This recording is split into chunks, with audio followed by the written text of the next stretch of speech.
So there was a time I wasn't doing much. I was pretty much bored. I gained a lot of weight. I remember signing up for my first CrossFit training.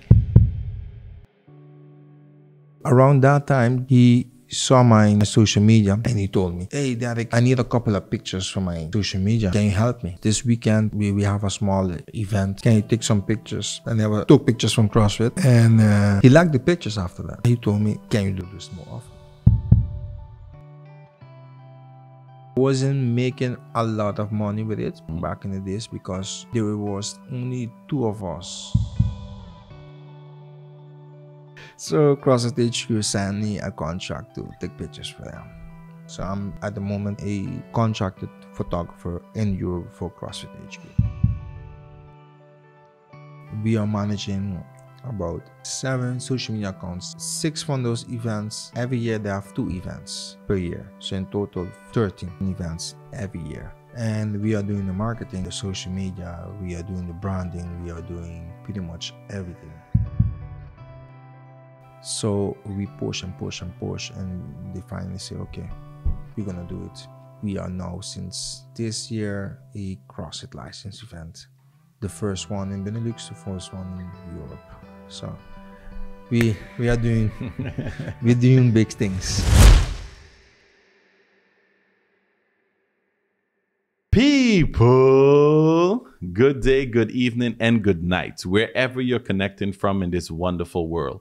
Welcome to the SunSide Kingdom Show, the place where we highlight individuals with roots and/or associations from the sunny side of the Dutch kingdom. These accomplished persons are true role models and examples of what can be achieved when we apply hard work, perseverance, and deep focus.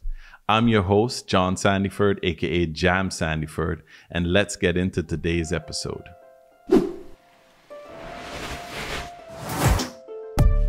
People, welcome to the SunSide Kingdom Show. Mr. Kusmus, thank you very much for joining us here today in our studio slash office slash multitasking space for the SunSide Kingdom Show.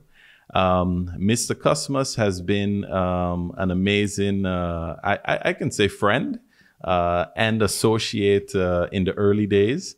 And I've seen this guy grown on his journey in these last couple of years and been doing some amazing things. Well, it started first just right here in the city, expanded into the rest of the Netherlands, and now he's slowly taking over bigger parts of Europe. When you put it like that, but it's the God honest truth, bro. That's true. That's true. That's true. That's true. So welcome to the show. Thank you. Tell us a bit about yourself. Thanks for having me, first of all. My name is Derek Kusmus. I was born in Aruba. I lived a few years in Curacao. I lived a few months in Jamaica. I lived here. I'm living here in the Netherlands for about 15 years, or more or less. And I'm originally from St. Nicolas, Chocolate City, Aruba. Chocolate City. And yeah, I've been living here for the last 15 years. It's been amazing, learning a lot, still learning. Yeah, every day.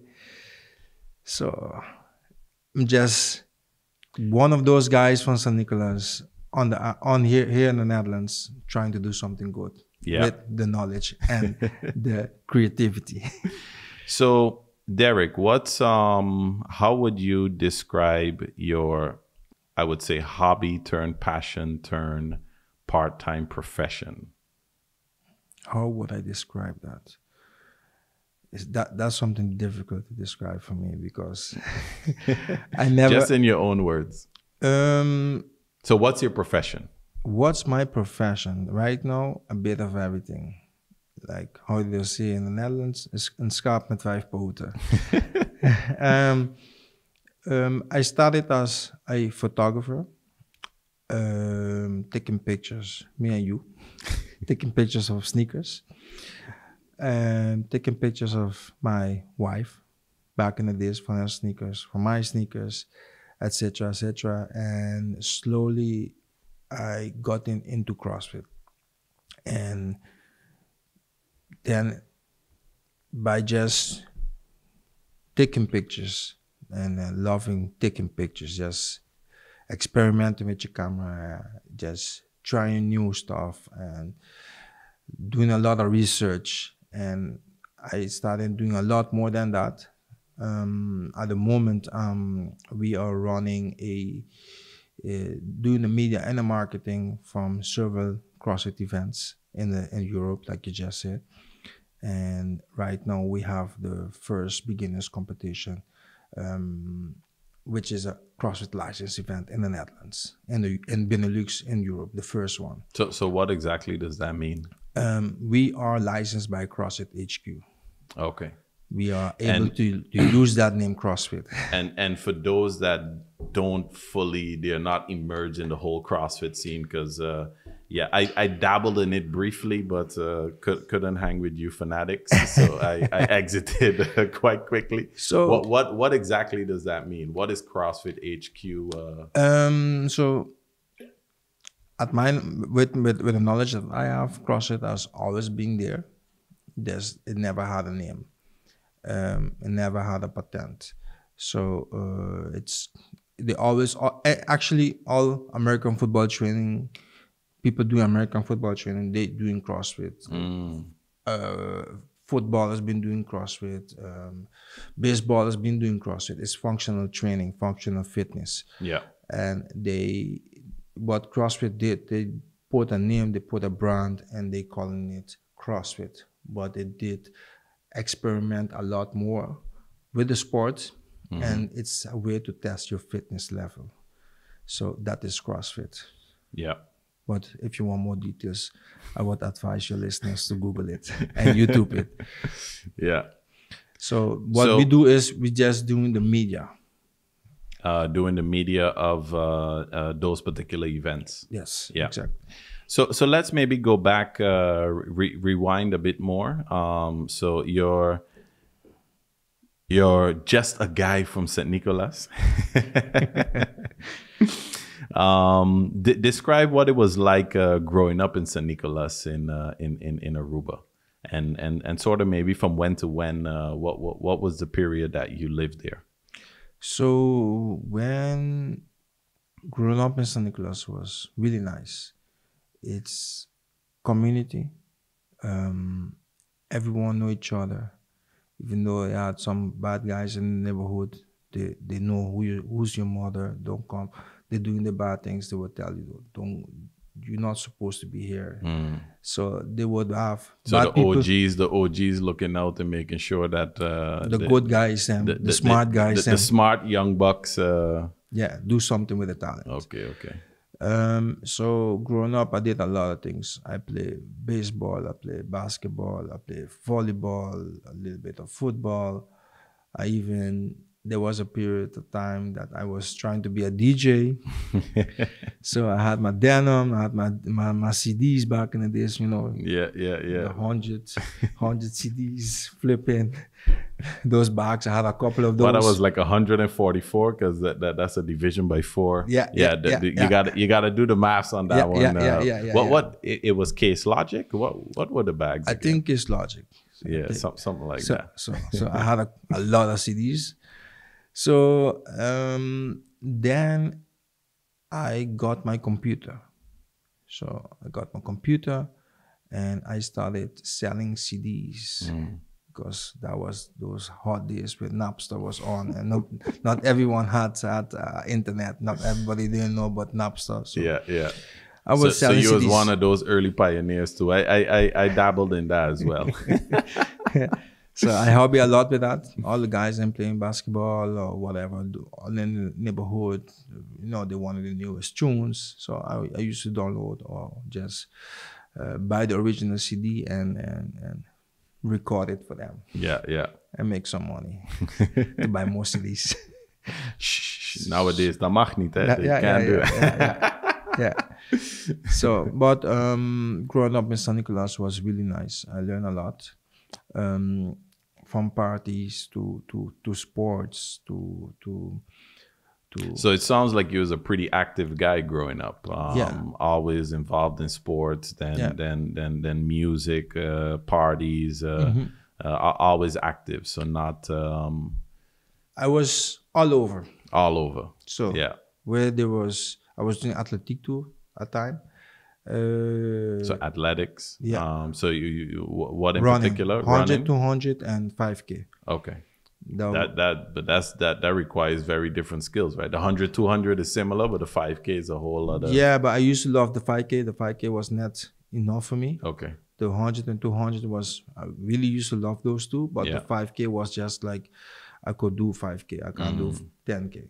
Yeah. Yeah. That wasn't my thing. Yeah. Yeah. Tried a couple of times, but the 5K is 5K was the sweet enough. spot. Yeah. Yeah. All right.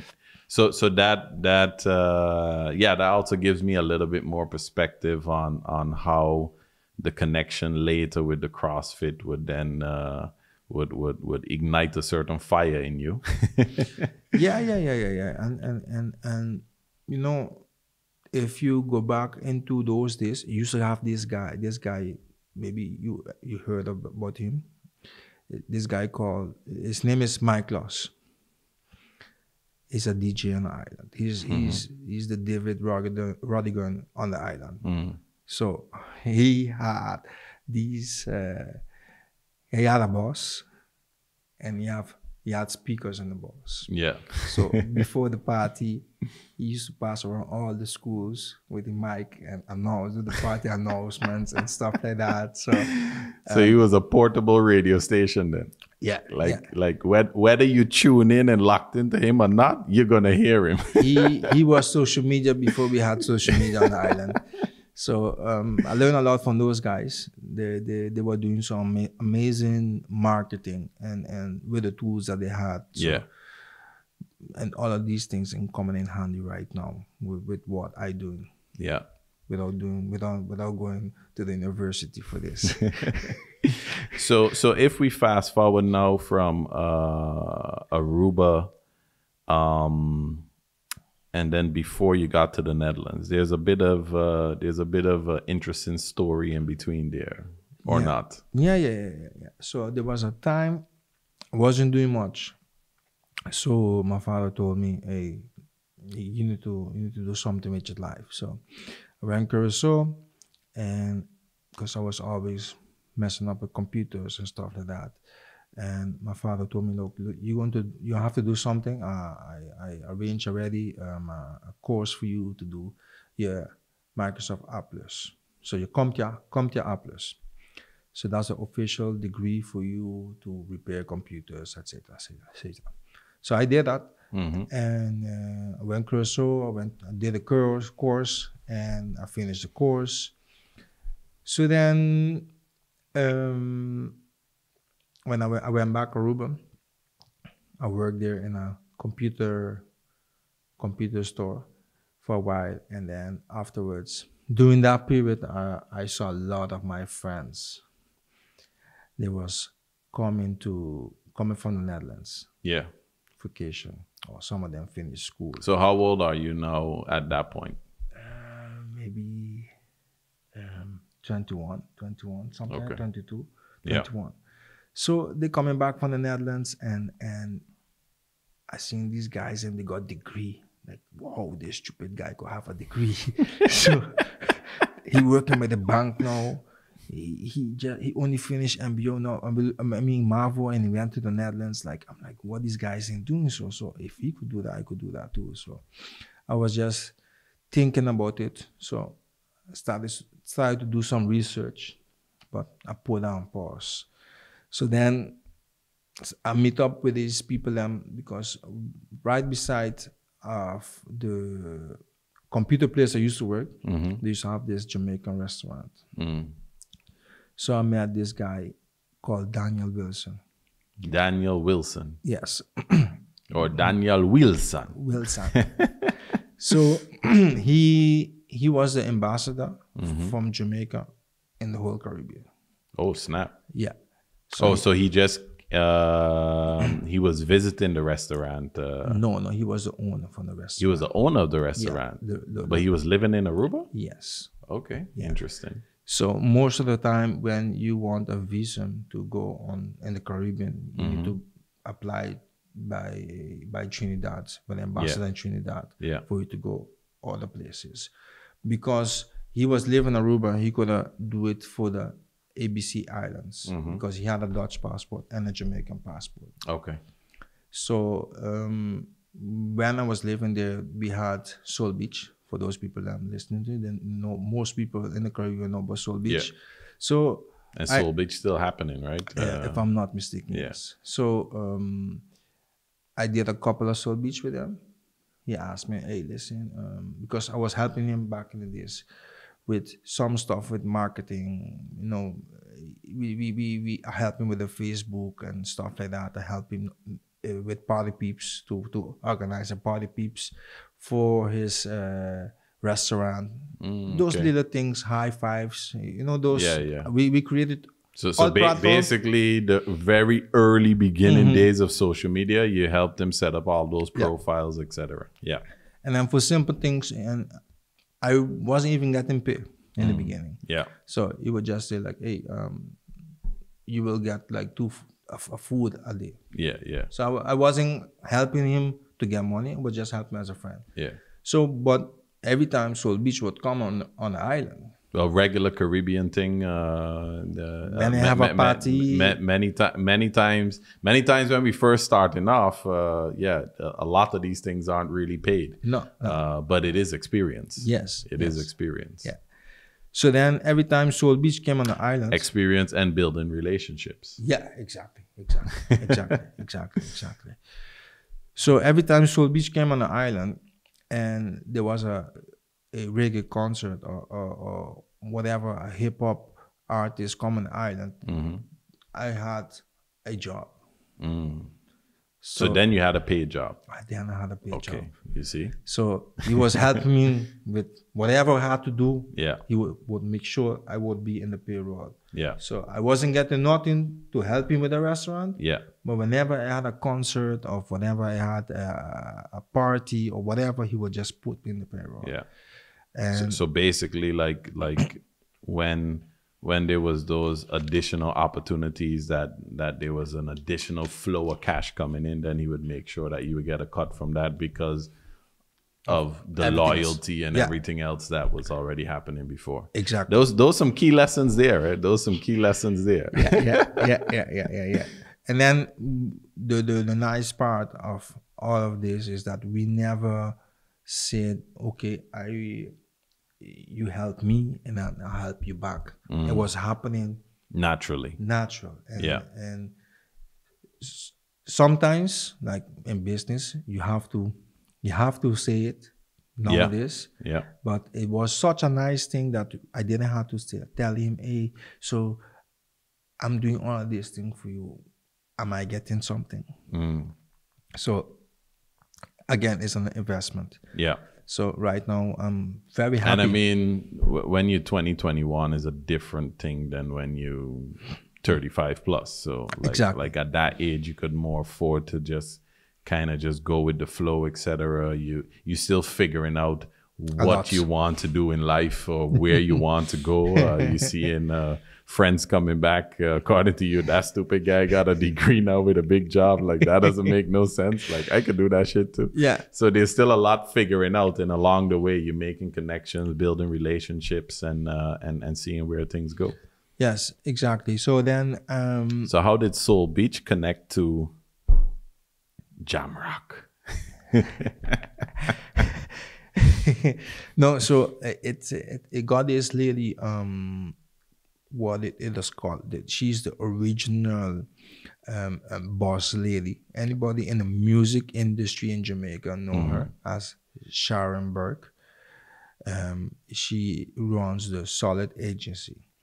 So she used to come that particular year. Sean Paul came to the island when Sean Paul was hot. Yeah.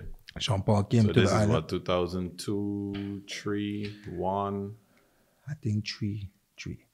So Sean Paul came on the island with Soul Beach. 2003, Sean Paul was on fire. Yeah. And they had a big show. So she came with Sean Paul. And the show was massive. The show was massive. So, and that was the same year, I think, or the year before or after that, I met Kevin Hart. Okay. Yeah, but we didn't have no cell phones. That was that was what, Soul playing Kevin Hart? Yeah. For the kids that just know this more than Kevin Hart, you gotta go look up Kevin Hart before he became Kevin Hart. Yeah. Soul playing Kevin Hart. Yeah. I mean, it's a funny movie. It's stupid as hell, but it's cool still. It's really cool.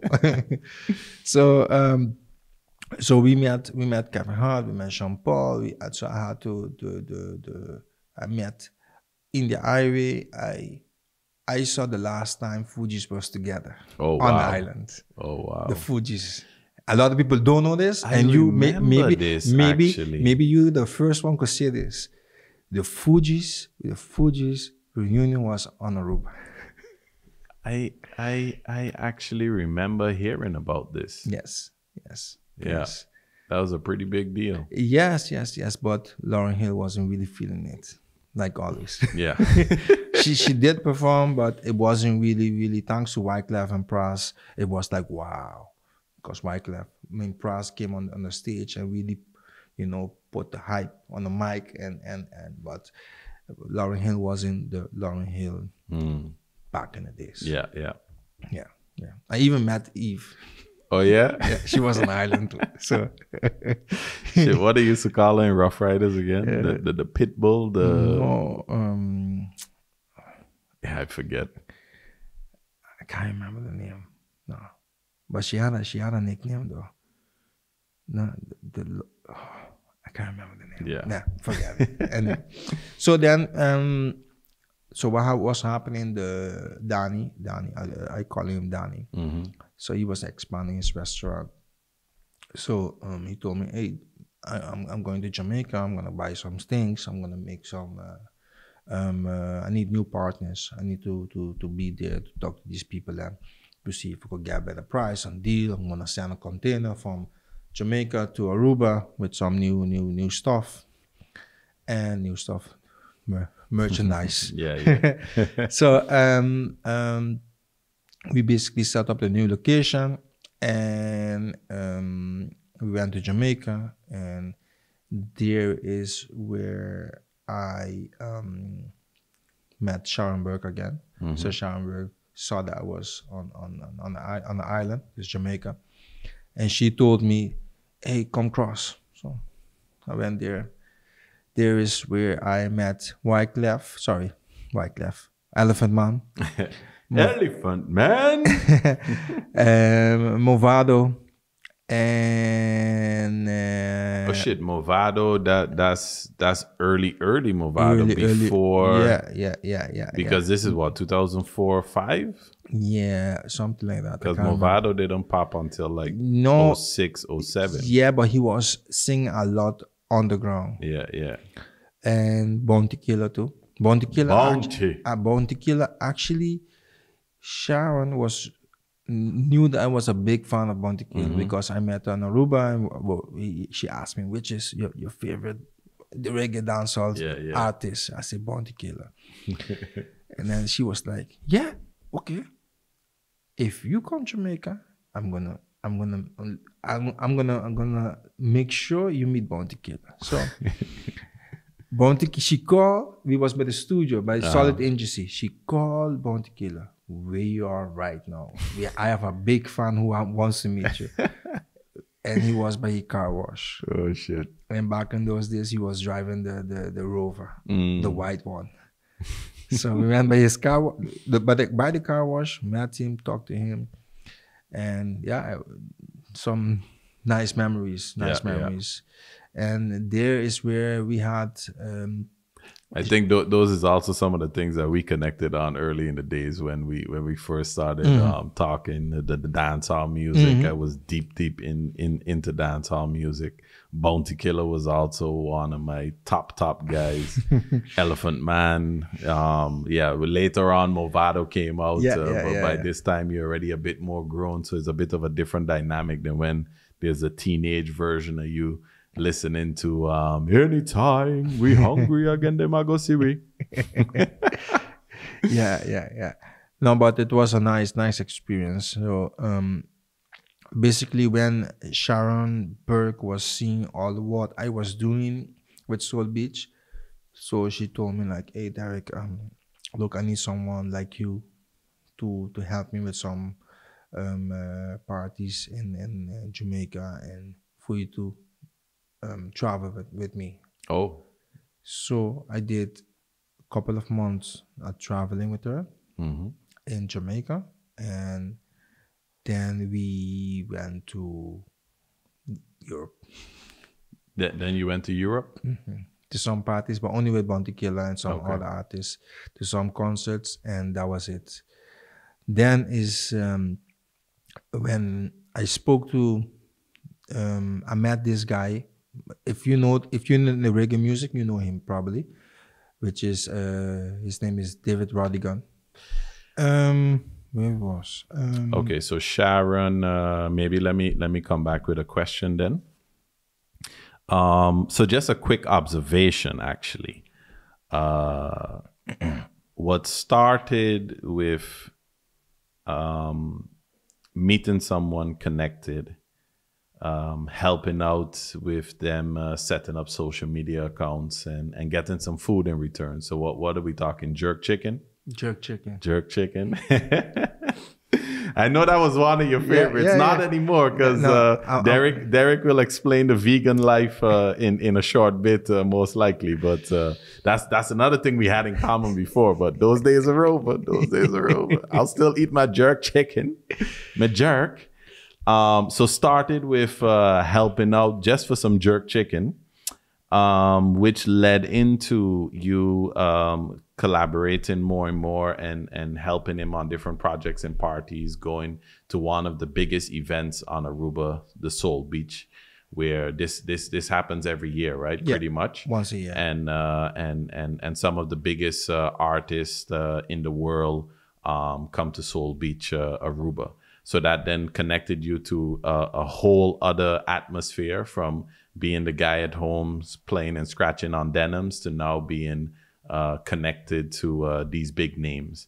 And that in turn led to, again, through the restaurant situation, led to you going to Jamaica, where connections that you met at Soul Beach also started to introduce you to the bigger music industry within Jamaica, which then led to you being on tour with some of your dancehall idols. So it all started with just helping out a cool dude for some jerk chicken in return, to actually being on tour with your idols. Yes. That's some real life shit there, guys. Yeah. and that's some real life lessons there. So continue touring Europe. I wish we had social media on our phones like right now, back in the days. Because I think I would have 100K followers or something like that. Most of these things, I never get a chance to take pictures, because I wasn't really into taking pictures back in the days. And I regret it right now, because I have no proof of none of these things. I mean, you got the memories. I got the memories. And who do you have to prove to, dude? No. But I have a couple of pictures, but it's so long ago. Yeah. I remember seeing one with Damian Marley. I actually met him. Because that's like 2005-ish, right? That's really like jam rock Damian Marley. Yeah. So I didn't mention him, but I met Damian Marley too. So I did a couple of tours with them, and so where all you guys went in Europe? We went to Switzerland, we went to Germany, we went to Belgium, we went to a few stops in the Netherlands. If you ever been to a reggae concert in the Netherlands, you will know that sometimes just on a Tuesday night or Thursday night, they will have a reggae artist pop up. And that's what we were doing. So the good thing was that I was speaking English, Spanish, and Dutch. And I had a Dutch passport, so I could go anywhere, like just like that. Yeah. The Jamaican artists then got a lot of trouble, and because they got a lot of arrangements with visas, etc. Yeah. Yeah. So she was really happy with me, but then I think I can't remember which concert it was, but I met this guy called David Rodigan. Do you know him?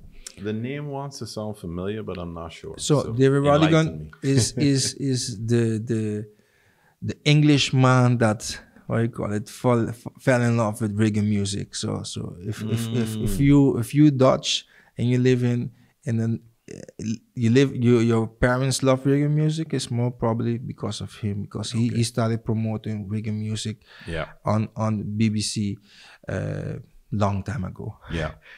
And I met him and he told me, do what you love and love what you do. But don't forget to always have other things that keep experimenting and don't keep only on one path. Yeah. So the whole time I was thinking about it when I was going back Aruba. So like, okay, what should I do? I'm making good money. Like I made good money on this tour. And then I went back home. I started, I sent a mail to, MSN Messenger. I started chatting to a good friend of mine. And I told her like, hey, so what do I need to do to go back to school? So she told me like, actually it's pretty easy. So she sent me a couple of links. She even sent post for me, tell Aruba. Oh, okay. with all those introductions from schools, from MBO, etc., etc., etc. So thinking about the situation I was, and I was like, no, I'm not gonna go school and get debts. Yeah. So I did the BBL-opleiding. ICT netwerk beheer, the BBL-opleiding. Yeah, so in English that would translate to that you you go to school for a couple hours in the week and then the rest of the week you're working, right? Yeah, so I was going to school once a week and I'm on about 6 to 8 hours, and then 4 times a week I was working with a company that is certified for that degree. Yeah. For network administration. That would be the name, I think, in English. Yeah. So ICT network administration. Yeah. And I think there's also like a really interesting deep lesson here, because many of us coming from the Caribbean, as I would say, especially the Dutch Caribbean, I'm not 100% sure of how it exactly flows with those from the English Caribbean. But many of us coming from the Dutch Caribbean, we leave home at 17, 18, 19, and we move to the Netherlands and we begin to study. But immediately we receive a scholarship to study, and then we're full-time students. And this scholarship is in most cases it's a loan that you would have to pay back at the end of the road. And what I'm hearing here is, because how old were you when you were thinking to start back school? 23, 24? 24. 24. So there's already 6 years of like real adult life experience that took place before making that decision to go back to school, right? Yeah. So you also look at things very differently at that point. The 17, 18-year-olds, parents just tell you, hey, you got to go to school, sign here. They give you like this very brief explanation of what it means, and you sign and you go. And it isn't until you start hitting 24, 25 and really start looking at those statements that you're like, dude, what the hell do I owe here for this school? Is this degree even worth all of that? So yeah, I was a victim of one of those traps, and it's definitely something that I want to highlight and uncover and talk more about. That's another reason why I find your story to be interesting, because you saw persons that you grew up with they did the standard move, which is you emigrate from the Caribbean, from the Dutch Caribbean, come to the Netherlands, you study, you take on a lot of debt, then potentially you either return back to the islands or you start working in the Netherlands or elsewhere. But that debt remains, and that's something that you have to pay and deal with before you can actually like really move on with your life. And for us, at least in our age bracket, and I can imagine that is going to be even trickier now for those that are about 10 years younger than us. So let's say those that are born in the mid 90s to early 2000s. Because we're going through these whole Corona times, and we're knocking on the door of WW3, not the WWF, but not the WWE, but the WW3. So you figure out what that means. It's going to be a very turmoil and different situation. So like in my day, it was after 2008, coming off the financial crisis, by the time we hit around 2012-ish, you weren't really able to get a proper mortgage with so much student debt. Yeah. And just to clarify things, for those that are right now students going through the whole process, or any upcoming students that are about to move up, it's something that you have to very carefully consider and really seek to get help and proper financial understanding of what that means. Because it will have a big effect on your life on later your future. on your future. Yeah, definitely. So you already made a grown decision at 24, not going to go into any student debt in order to get this education. So let's fast forward. Education, 3-4 years? 2 years. 2 years. So, okay. Because what was happening? Because on the island, when I was working for this computer place, I decided to invest in myself. Mm-hmm. So after the course I did in Curacao, the A+, CompTIA A+, and right after that I did the M+, the CompTIA M+. So that was a network beheerder. Yeah.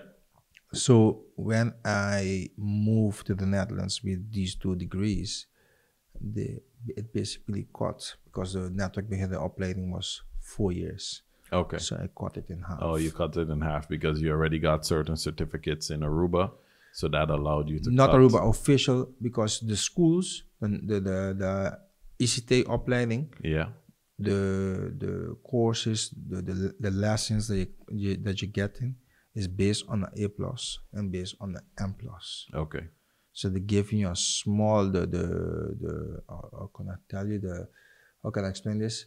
The exam is a small basic from the A+ and the M+. Okay. So with having those 2 degrees, they was like, okay, you're getting vrijstelling for these 2 vakken. Yeah. So shit, was vrijstelling in English again? Exemption. Yeah. So because you did you got those certificates, which dealt with certain subject matters that you would also be doing in exactly. College. So then they exempt you from different courses, and that allowed you to take something that would have taken 4 years and slice it down to 2 years. Yes, exactly. Yeah. So that was like heaven for me. Yeah. Till this day, I'm very, very happy I didn't do no student loan, because I've seen a lot of friends that with trouble right now with those student loans. So, but I guess it was one of the best decisions ever. Yeah. Nice, man. So now we're in graduating, and then you started working in that field, right? So as a ICT system network beheerder, network administrator. Yeah. Okay. Yeah. So maybe describe a little bit about what that job entails. It could be different things. So being a network administrator is like it depends on how your day goes, and it depends on where you're working. Because I've worked at different places, and it depends on your job description, because they can. It's very broad. Yeah. The network administration, and you don't know what type of job you're gonna get. Yeah. So when I was working by the gemeente Eindhoven. So that's the government of Eindhoven, Yes. for all of our English guys out there. Yeah. So when I was working at that gemeente Eindhoven, I was pretty much the third line. When, for example, your computer's not working, you will take the phone, you will call. Someone will try to help you. If they cannot help you, they will send someone to your desk and they will try to fix it. If that's not the problem, then they will send me. Okay, then means something else is wrong. Okay, yeah. That could be one of the options. And the second option is that there's a network failure. Something is not working. You have networking. You have, you're basically doing everything that has to do with network. So you can have a lot of different computers in a office, and all of them connecting. You're sharing files and all those things. So basically, the whole day you're just troubleshooting problems that clients are having, or you're thinking on innovations to make it more faster and more efficient for your clients. Okay. So that and this is a job that you currently still do to some degree, right? More or less. Okay. More or less. I'm not really doing it the same thing because I'm doing less right now because of my company. Yeah. I decided to take something more relaxing, a 9 to 5, because when you're a network administrator, if stuff goes down middle of the night, you might have to be on call, etc. Yes. So sometimes you need to drive, and most of the jobs right now with us as a network administration, you are either the whole day behind a computer and remotely solving problems, or you're driving to locations. Okay. And I didn't want that. Okay. I did it a couple of years, and I didn't want that anymore. Okay. So essentially, what you're doing now is it's still more or less in the corner of network administration, but it's more the administration part. Okay. More the administration than the network. So part. To be more specific, I'm at the moment I'm working at Philips Healthcare, and we have a lot to do with ICT. With MRI scanners, X-rays, and stuff like that. So they all use computers. Yeah. Just to keep it simple. Yeah. So interesting. So again, I'm just kind of puzzling these pieces together. So the guy that was very interested in being active, sports activities. Well, I met your dad at some point, and I could see where that also comes from. Oh yeah. I didn't say that. I didn't say nothing about my father yet, but I could tell you some things. if you want to just briefly mention.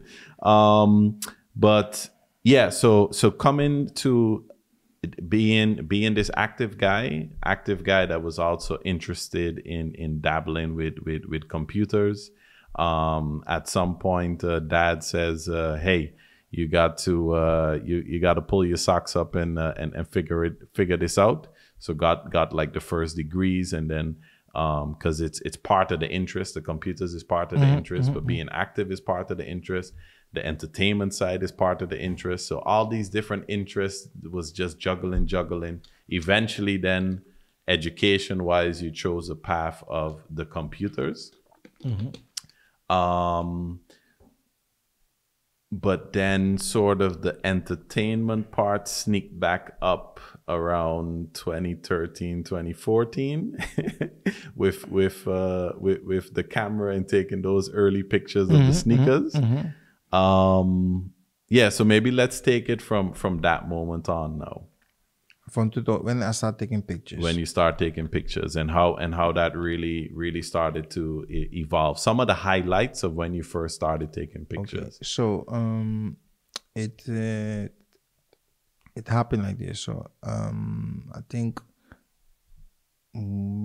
we was looking into sneakers. I was always buying sneakers, but when I moved to the Netherlands, I had a chance to get those really fresh sneakers. Yeah, because, the exclusive ones. Yeah, because what you have on the islands, what everybody has those, and yeah, if you had connections and friends and family living in the States, you gotta tell them, hey, send them over when you come vacation, bring some fresh pairs. So basically, I started to buy sneakers and started posting on my Instagram, and slowly I gained some followers and people telling me like, hey, listen, we don't get those pairs in the US. Can you buy them? Do they still have them? Can you buy them for me? And I'll send you the money, you ship it for me. So I did it a couple of times and I make money out of it. And because it's a big business there. Yeah. The sneaker reselling is crazy. So I did some reselling. I started taking pictures for myself because I was basically, if I wanted to buy a new pair and I got a message, like, hey, this is coming out in a few days, can you buy 2 for me? And I would say, okay, I will buy 2 for you. I will double up the price and I will buy 1 for myself. And then send him the sneakers. So I would pretty much get the sneaker for free. Yeah. So I was taking pictures then. No, sorry, I didn't take no pictures then yet. Then we had the basketball thing, Rock the Rim, and you took a picture for me, a couple of pictures from the 11 lows. Yeah. So, the Concords. The Concords. Yeah. So for the kids that don't know, Air Jordan 11 Concords lows, look them up. Space Jams. The original Space Jam, not the LeBron Space Jam. So you took those pictures and then I really like the quality from the pictures. So I was like, okay, so what type of camera are you using? I mean, can I do the Derek expression then? Yeah, like, yeah. You know, this is calm Derek right now. Yeah, this is calm. But get Derek in a hype zone, you get hype Derek. It is like, that camera taking that? What? Yeah. So then the research started. So which camera should I buy? Which lens should I buy? I remember getting quite a few phone calls in the beginning. And then at some point you were like, yeah, I'm going to do a course. I'm like, yeah, go ahead, do the course, man. Yeah, and you seem like you're interested in that stuff. Go ahead. The funny thing is I never did a course. No? No. Never. Never. I swear you did. No. So you didn't do any of the photography courses? No. I did. I think right before the Corona, I did a studio photography. Okay. Studio course from photography. Studio. But by that time, you were already taking pictures for years. Yeah. But then, so I did a lot of research. I spoke to a lot of people. And Instagram is a big help. Back then, Instagram was totally different. I made a lot of good friends and then chatted to a lot of people, asked them, sending DMs. So from what lens you're using, what camera you're using. And I made a couple of mistakes.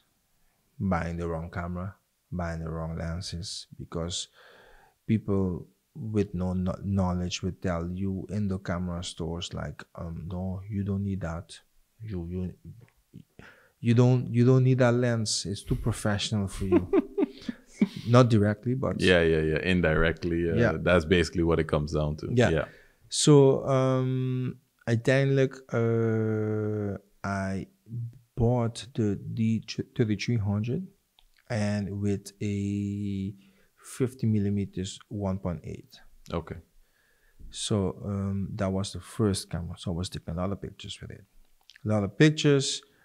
And then I started doing CrossFit.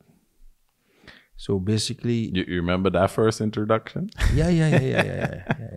So I was pretty much bored, and I gained a lot of weight, and then I think I was introduced, I think by Claire herself. Claire and Margay, they went to introduction class by Powerhouse, and I remember signing up for my first CrossFit training, and I fainted and I vomited. So then it took me like 2 weeks to recover. Shit. Yeah. I had pain all over. I had a kind of a similar experience, and that's why I basically went like, fuck that. Because that first trainer, Jemery. Yeah. So Jemery at that point was like what, 2021? He was 19, 18, I think. 18, 19, like super fit guy, super fanatic. Yeah. He went on to become... He was a couple of times, I think, if I'm not mistaken, the fittest man from the Netherlands. Yeah, so that's basically the top title that you can get as a CrossFit athlete. From your country. From your country, and he went also a couple of times to the CrossFit Games. Yeah. Which is the Olympics from CrossFit. You can compare it to that. Yeah, so well, I'm not really plugging CrossFit, but there's a couple documentaries on Netflix where you can see this stuff, right? It's pretty fun and interesting to watch. But yeah, that first time that one of my first experiences was with Jemery. So being this young guy, not fully understanding that not everyone is coming there to train to eventually compete in the CrossFit Olympics. I was just trying to be in shape, dude. Don't try and kill me on the first day. Yeah. So yeah, with my busy schedule, I said fuck that and I gave up. Hey, but you continued. Yeah. So I continued then. So around that time, Jemery had just signed. He did a Lowlands, which at that time was the biggest event, CrossFit event in the Netherlands. The Lowlands, and I think he got, right after that, he got a contract from Orange Fit. So he got a contract from Orange Fit, and then he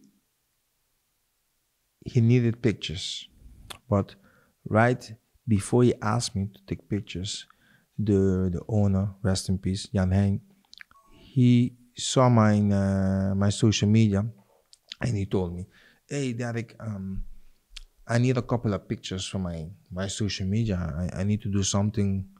Can you help me? This weekend I got we have a small event. Can you take some pictures?" So I was like, "Yeah, sure. Why not?" I never did CrossFit. I never took pictures from CrossFit. Yeah. And he liked the pictures after that. So after that, he told me, "Can you do this more often?" I'm like, "Okay." and he told me, like, "How much do you want?" And then 2 weeks later, we had a meeting. We sat down. We spoke business. And that was my first photography meeting. Yeah. A month after, I was taking pictures from Jemery. His sponsor, Orange Fit, at that time just started. They didn't have no content. They saw the pictures because I was tagging Jemery, and Jemery was tagging me. So they asked me, like, "Hey, can we get more of those pictures?" So we sit down, we call. Yeah. And we had a meeting, and we spoke business. But it was all, I wasn't making a lot of money with it back in the days, because there was only 2 of us really doing this in the Netherlands. Yeah. One of them is social name is Barbell Photography. His name is Karim. He's a very smart guy and very technical with photography. So he was the only one really doing it fanatic like me. Yeah.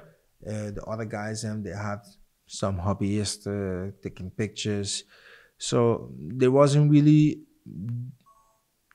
doing a lot of stuff like how both of you was doing. So then I decided to do something about this. So that story I told you about, that guy on the island passing with a van and shouting, "Hey, the party going to be next week, blah blah blah blah blah." I got ideas from him. Yeah. So I went to all the CrossFit boxes in the area, because if you go on CrossFit.com, you will find out all the affiliates. I went by them. I told them, "Look, I'm going to come take pictures from your box during classes, minimum 2 hours. You are allowed to use maximum, just your box or your social media, 5 pictures with my logo. The rest of the pictures, your people, your community is allowed to use it. There's the sporters allowed to use the pictures, but you're not allowed to use the pictures on your website. Nothing. Only on your socials, just for Instagram and Facebook." Yeah. They was happy, Dutch people. It's free, it's gratis. Waarom niet? Yeah, yeah. So what was happening? They gained a lot of followers right after I shared the album with them. Because I used to share the album on Facebook. Yeah. And everybody used to tag the box. They used to post it and tag the box. Yeah. And it was getting a lot of people was asking those people, "Hey, what type of sport is that?" Yeah, yeah. And then the people used to explain them like, "Hey, this is CrossFit, blah, blah, blah, blah." And they used to come and do a tryout. So what was happening, they was getting clients. Yeah. And then is when the boxes asked me, "Hey, what do you charge per hour?" Or, "Can we get all those pictures, because I need to update my website. Yeah, yeah. I need to do some marketing for my Facebook and Instagram." And I think back in those days, you couldn't really promote on Instagram, but you could promote on Facebook. Yeah. So they wanted to do that, but I was doing the promotion for Powerhouse. So all of these gyms in the area of Eindhoven was seeing Powerhouse, pictures, like, oh, promotion. So I just got those ideas and I used them and I executed. Yeah. After like, I did it for 2 months. I visited all the boxes in the area. After those 2 months, I think I was booked like every weekend. Every weekend. So you definitely went out there and started to introduce yourself to these boxes, started to promote what you do and your skills. So we maybe didn't touch that as much in the conversation, but as a Caribbean man, up until that point, the job that you did, the previous, your main work up until that point was more focused on having interactions with, I wouldn't say customers, but having interactions with colleagues that you're supporting on the networking side. But this is now a whole different dynamic where you have to go out and meet and sell to people that you don't know, that also don't know you, that aren't aware of your skill set, of what you have to offer, what's your added value. So how was that whole experience like for you? For me, it was pretty much natural. Because it had to do with sports. Yeah. It had to do with the language, CrossFit, sports. It was pretty. Because at that point, then maybe to give a little bit more context, you were already like seriously into CrossFit for about a year before you took those pictures for Jemery? Yeah. So I was. So you was already a part of that community for some time. So I did a lot of YouTube. I gained a lot of information. I got really into the sport, and maybe to give a bit more context as well, because the CrossFit started. What was it, like 2-3 years after you were already busy?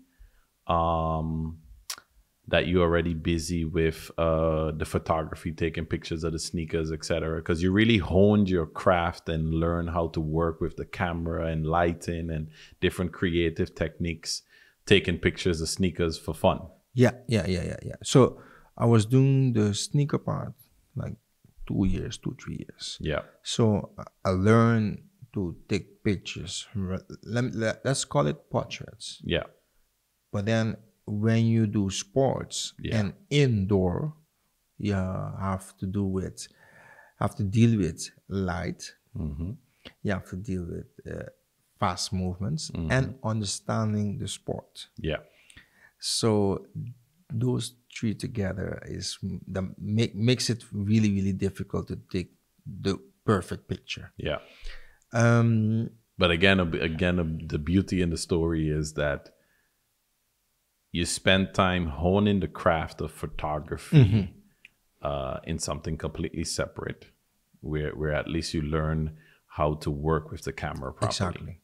Exactly. Then you spend time just personally working out in the sport and becoming part of the community and really truly understanding the sport. Yes. And again, that passion for really and truly needing to understand the sport comes from the young guy that was into all these different sports. Exactly.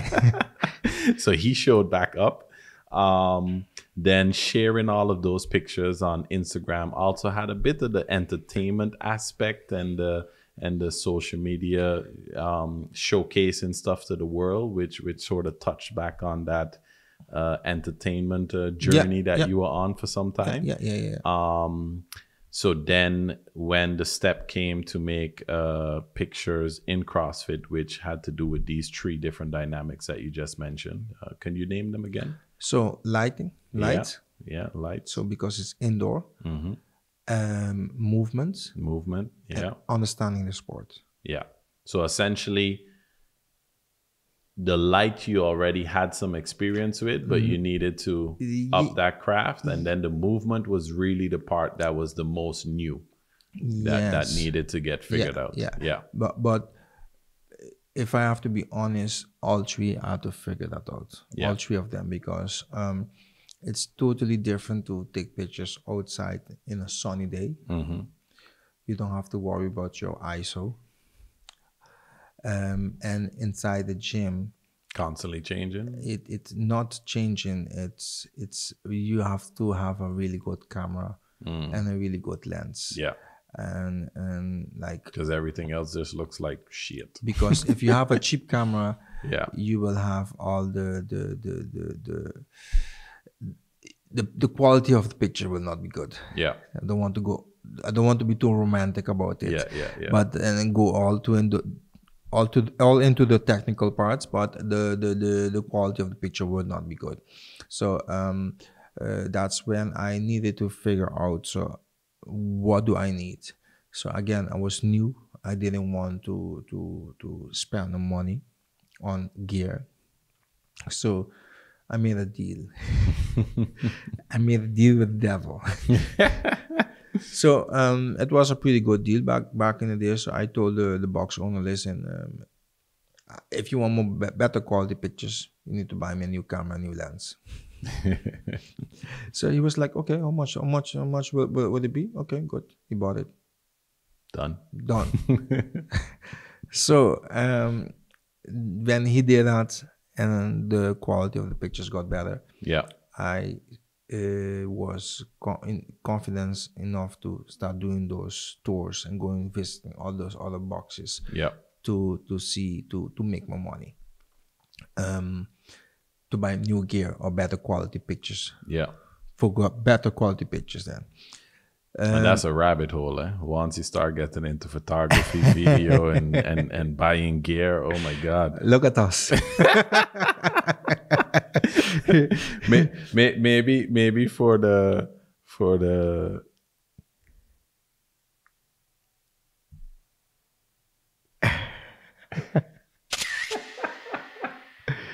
Yeah, we just took a selfie.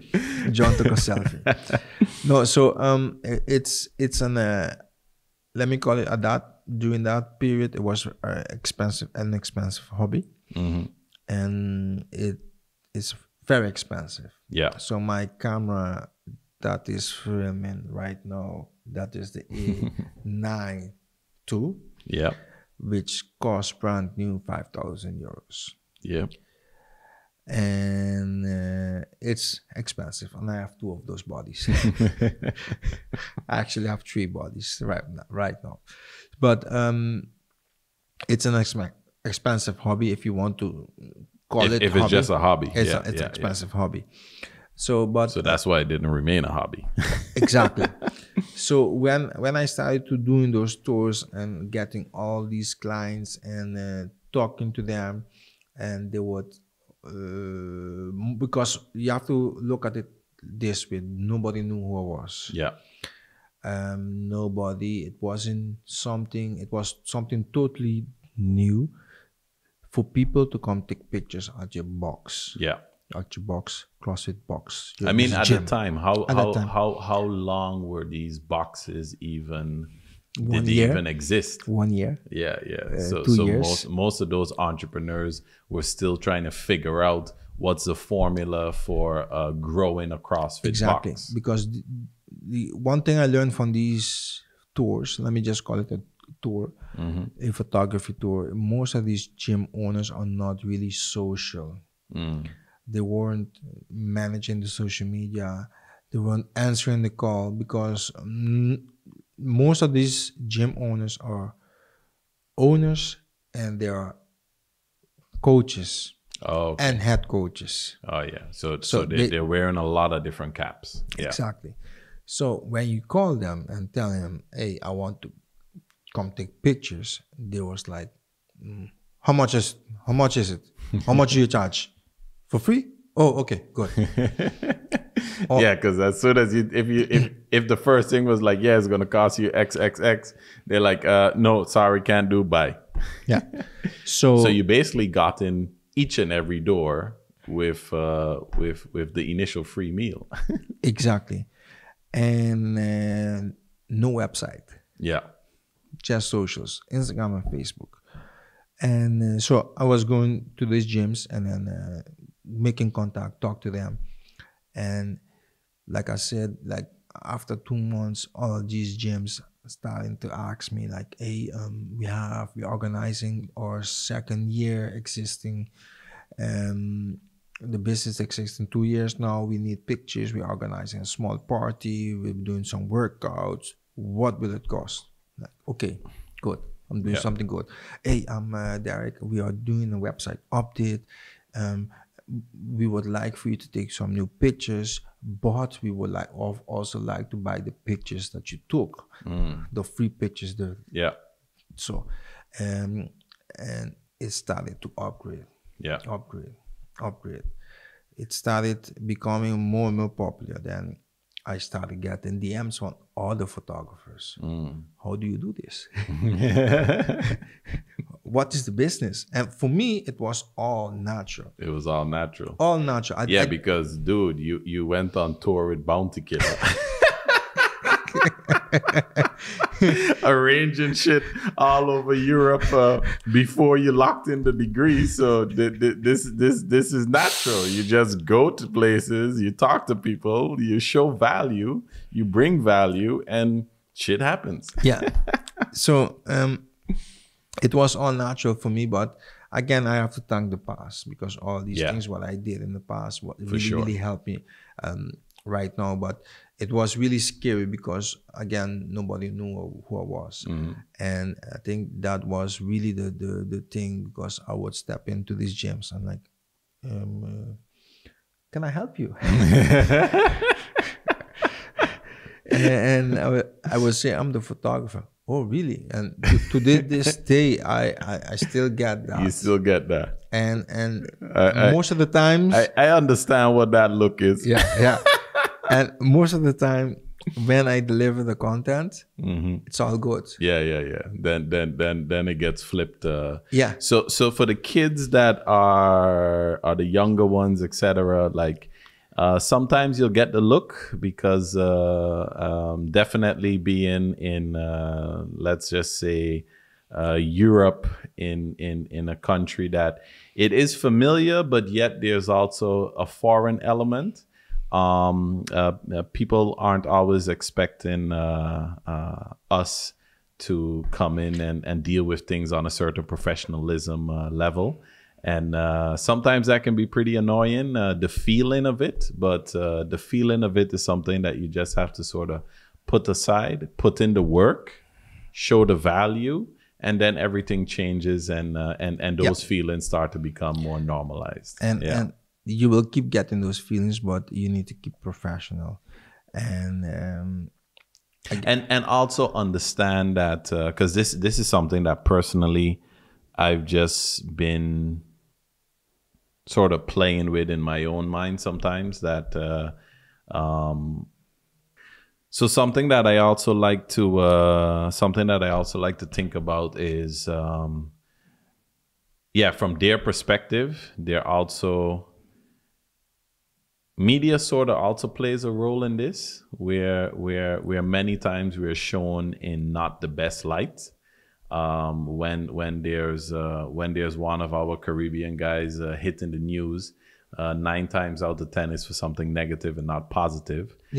This is also one of the main reasons why I felt the need and the importance to have this show, to have this podcast, to showcase our Caribbean role models, these amazing talents, and show all that that we have in store, and knowing that it is possible, and even though you get those looks and feelings at certain times, that you just need to put that to the side, focus on the goal, focus on what you're there to do, get the job done, show the added value, and usually everything starts to change from that point, and the treatment also starts to improve, etc. Yeah, and sometimes you need to be lucky also to get the right customer. That like I have to say, like it took me a while to get where I am right now, and pure because I could say, maybe I should say luck, because like one of our biggest customers right now is very, very, very happy with what we are doing, but I don't think a lot of our customers would really take that chance with us. And right now, some of them would love to work with us. But and those people, like that customer is like, he reminds me of my old friend Danny. So he's one of those guys taking you under the wing. But at the same time giving you room, and I mean, now you're a grown man, so you got the professionalism is on a whole other level. Yes, exactly. So it takes time and patience, but so Derek, let's jump to maybe a couple of the highlights of the WOD photography career up until now, and then segue into some of the transition that's happening, and maybe a little bit of outlook on the future. Okay. So what's happening? So first, the highlights. Highlights. So what are some of the biggest moments that you experience with WOD photography? What biggest moments? Okay. I can say that I'm the first Aruban Caribbean photographer that has his pictures on CrossFit, that CrossFit is using. So that's CrossFit HQ in the United States. Purchase your pictures to use on their media channels. That was back in the days. You could upload your pictures. If they like it, you would buy it. $300 per picture. Don't give away all the secrets. But they don't do that no more. They don't do that no more. They don't do that no more. Right. So I used to,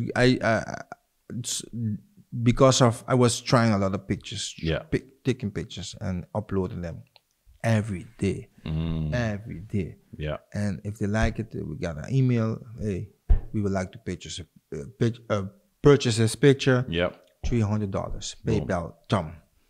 So that's how I buy a lot of gear. I bought a lot of gear. That's one. Thanks, CrossFit HQ. Thank you all. Thank you all. Thank you. Muchas gracias. So that was one. One more is I am the first photographer, again, Dutch, Aruba, Curacao, from the Caribbean, that photographer that did the photography of a open announcement. So so the open announcement, give a brief explanation of what that is, because that's leading to the CrossFit Games, which is like the CrossFit Olympics. So once a year, all the gyms around the world, all the CrossFit gyms, me are allowed to sign up for the open. So they have, back in this, used to be five weeks behind each other. Every week you have a new workout. Yeah. So you do the workout, and you, after those 5 weeks, you will get a category with your score. You will see your name, and that's how they used to give the title to the fittest man or woman per country or in the world. So the announcement was, I think, in 2018 in the Netherlands. So they did 3 announcements, one in Paris, one in the Netherlands, one in the States. Yeah. And I was taking pictures of the one in the Netherlands. Let me call it Benelux. So you were the only photographer there? Only photographer. Oh, wow. There. So I did those pictures. And then you had last year was the big deal, the biggest deal. The biggest deal. The creme de la creme. Not really. That's not the creme, but that is not the goal. Up until this point. Yeah. Up until this point. So last year, I signed my soul to the universe. Okay. Explain. So CrossFit HQ signed me a contract to take pictures for them. So. Oh shit. Yeah. So CrossFit HQ sent me a contract. So I'm at the moment I'm a contracted photographer in Europe for CrossFit HQ. Oh, I was about to give you a damn boops on that one. Whole mic situation flies out. Yeah. So but congrats, man. Thank you. So when that happened, it was really like, oh my God, I had to go through so much procedures and sign the papers and stuff like that. And then actually right before that, we got our biggest client too, which is what we are doing right now. What you mentioned and previously, we are managing about 7 social media accounts. Okay. Wow. 7 social media accounts, 7 events. I believe 6 from those events, they have every year they have 2 events per year. So in total, 14 events every year. 13 events. And we are doing the marketing, we are doing the social media, we are doing the branding, we are doing pretty much everything. So that essentially is what photography is transitioning into something else that is more than just photography, media management, social media management, content creation. So we have, at the moment we have my wife, my gay manages and is doing at the moment the marketing for the socials. And we have Anisha, which is the friend I told you previously. I sent me a MSN Messenger. Hey, can you send me what? Full circle shit again, man. I love it.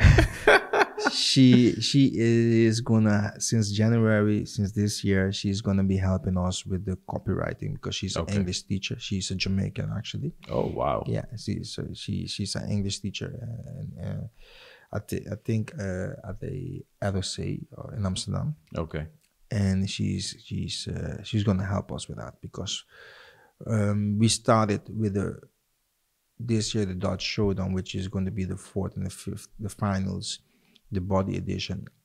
Mars Sport is going to be for the first time a CrossFit license event, which we push or negotiated. No. we with the owner of an event, we had to really push it to tell him, hey, we need to do this because if you're not a CrossFit gym or a licensed event, you cannot use the word CrossFit. You cannot use nothing that is CrossFit. Yeah. So we push and push and push, and they finally say, okay, we're gonna do it. Nice. So we are now, since this year, a CrossFit license event. The first one in Benelux, the first one in Europe. So we are doing we're doing big things. As my guys back in SM would say, well, back in the days, Beat Street, big things for big people. Nice, man. Nice. Thanks. So looking into that crystal ball of the future. Well, before we look into that crystal ball, right? Let's just go back. Let's go back. Let's say 20 plus years ago. The 18-year-old Derek, the one before your dad told you it's time to focus and get your ish together. The 18-year-old you, looking back, what would you tell that guy? What advice would you give him? Because he was thinking about his future and about what he's going to do with himself, etc. What advice would you look back and give that guy?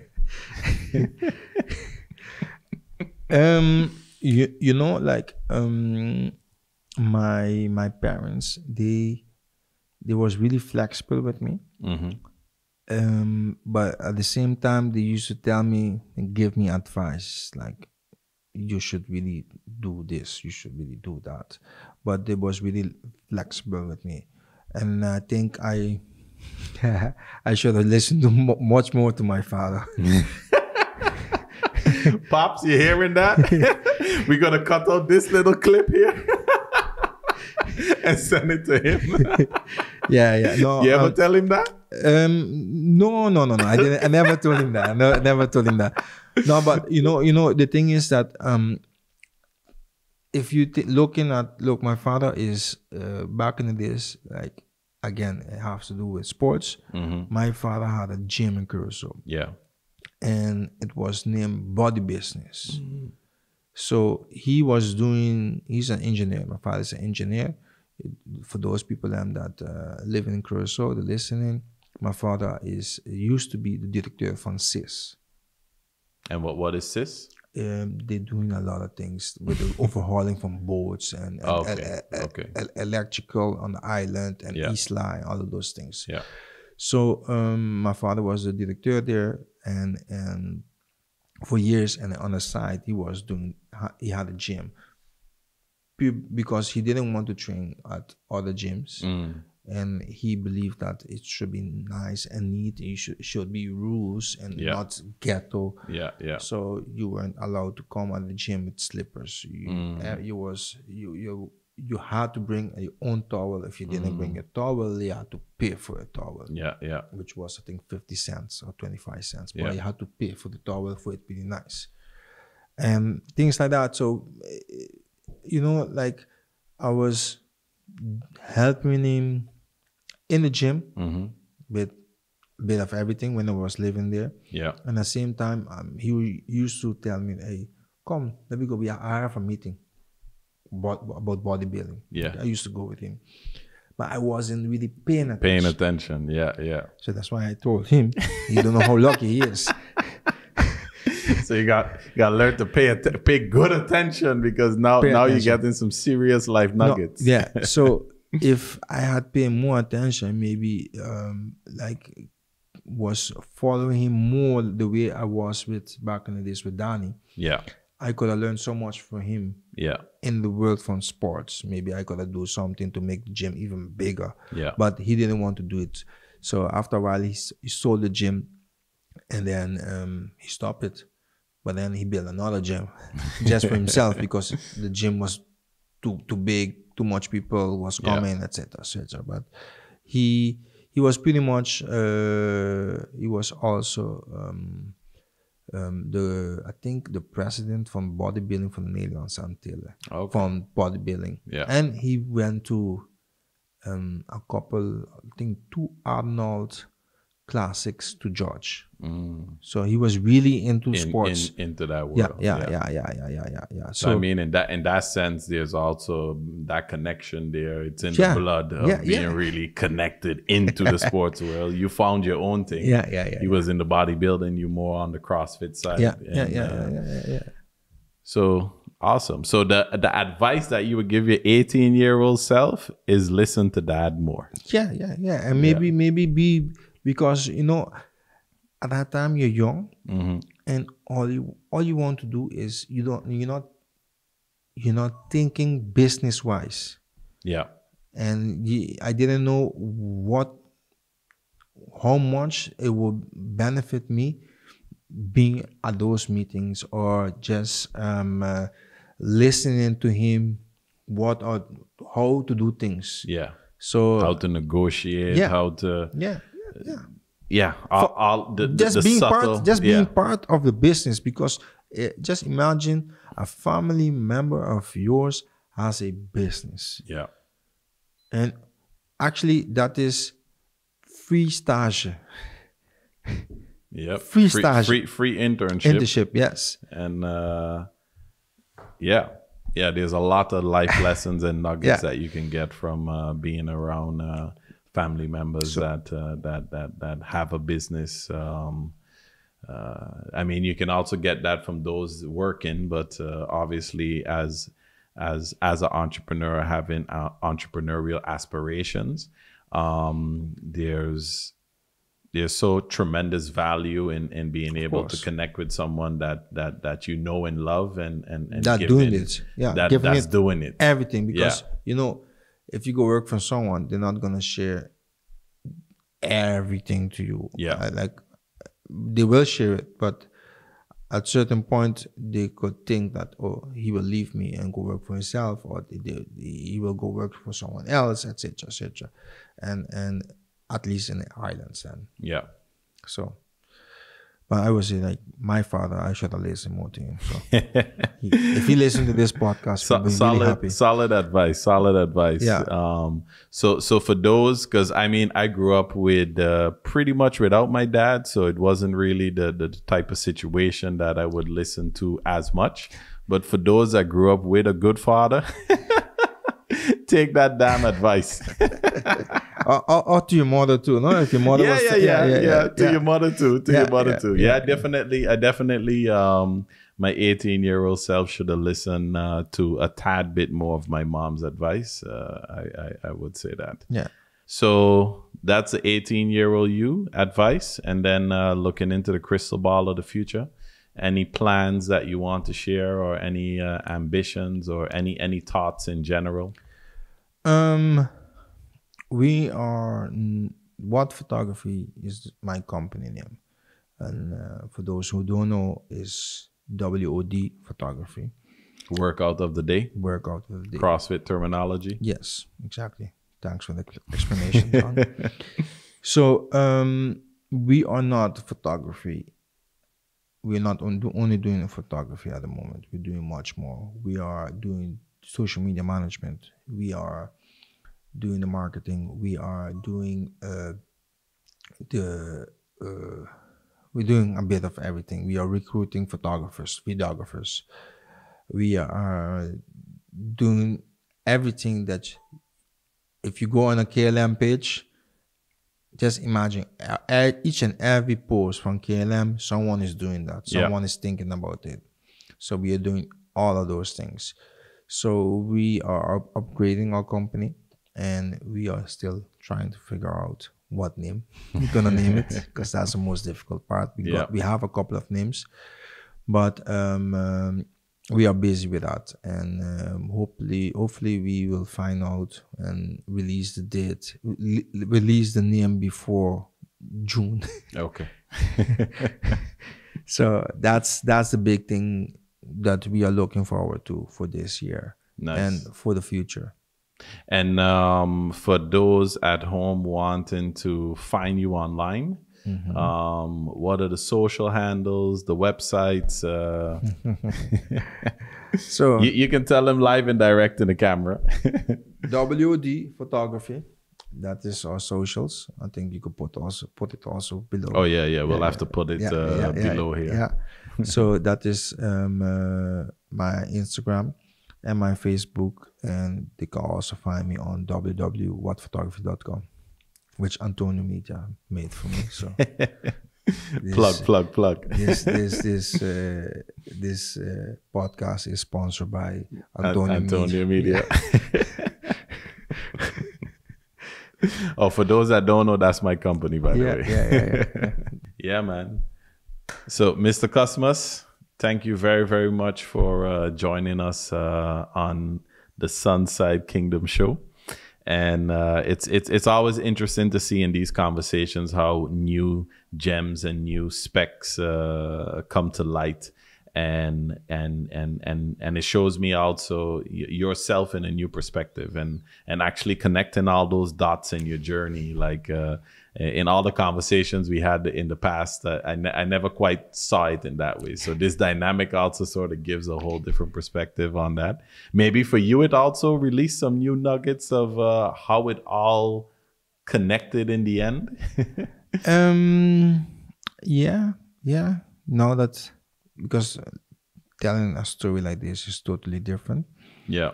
But thinking about it is like thinking and talking about it, and someone asking me all these questions is like, makes you realize that, oh wow, did it actually happen like that? Yeah. And some things just happen naturally, and that's how the universe works. So yeah. Exactly. All right. Thanks again, bro. Yes. And for those of you at home or on the road viewing this on the iPhone, etc., thanks a lot for tuning in to this full episode of SunSide Kingdom show. I would like you to hit that subscribe button, drop a like, and also comment down below. Comment down below, perhaps asking some additional questions that I maybe missed out on that I should have asked. Or also give us some tips and tricks, some tips to who we can also invite onto the show. Because we're looking for Dutch Caribbean role models, whether they're living in the Netherlands or based in the Caribbean. We want to know more about these individuals and showcase and highlight their journeys so that we can share the positive side of the sunny side of the kingdom. So thanks again for tuning in, and I'll see you in the next one. Peace.